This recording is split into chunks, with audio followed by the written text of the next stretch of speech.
ನಗುತ್ತಿರಲು ನಿನ್ನ ಮನಸ್ಸು, ನಿನ್ನ ನೆನಪೇ ಹೊಸ ಸೊಗಸು, ನಿನ್ನ ಹೆಜ್ಜೆ ಗುರುತೆ ನನ್ನ ಹಳೆಯ ಬರಹ ಕಾಲಕ್ಕೆ ತಿಳಿಸು.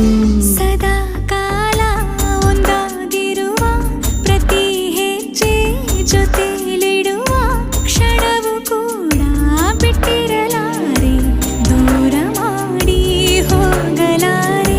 ನಿನ್ನ ಮರೆತು ಬಾಳುವ ಧೈರ್ಯ ಇಲ್ಲ ನನ್ನಲ್ಲಿ.